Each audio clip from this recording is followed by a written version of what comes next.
Hello students, this is Sadhana Tripathi from Sri Rama Bharati Public School.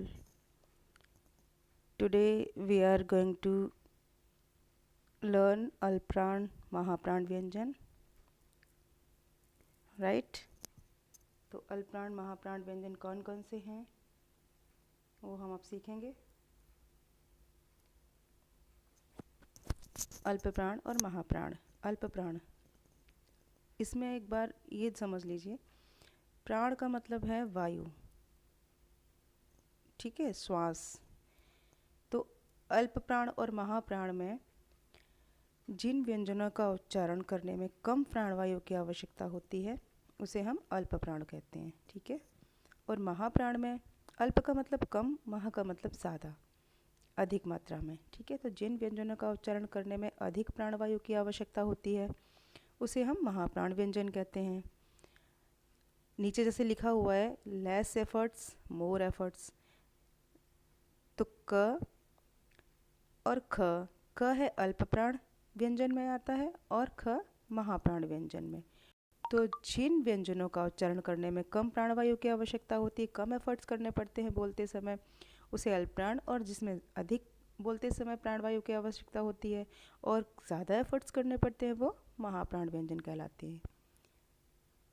आगे समझ में बेटा। इसके बाद देखिए अल्पप्राण कौन कौन से हैं और महाप्राण कौन कौन से हैं।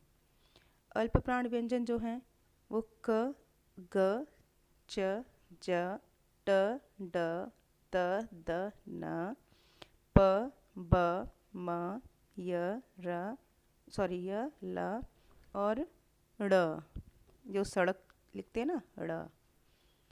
महाप्राण व्यंजन है ख, घ, छ, झ, ठ, ढ, थ, ध, फ, भ और ढ, ठीक है। अब ऐसे आप मान सकते हैं कि अल्पप्राण जो होते हैं वो वर्ग का पहला, तीसरा और पांचवा व्यंजन होता है। अल्पप्राण जो होते हैं ना,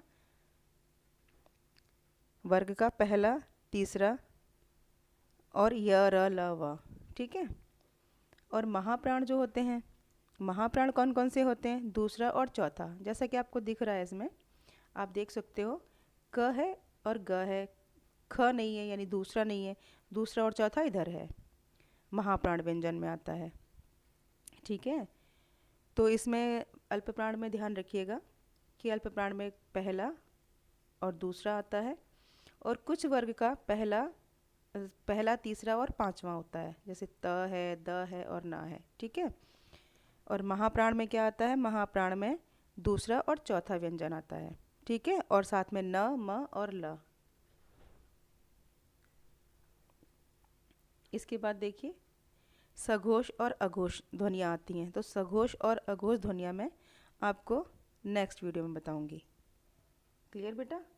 तो अभी आप अल्पप्राण और महाप्राण का अभ्यास करेंगे, इसके बाद घोष और अघोष मैं आपको समझाऊंगी। क्लियर।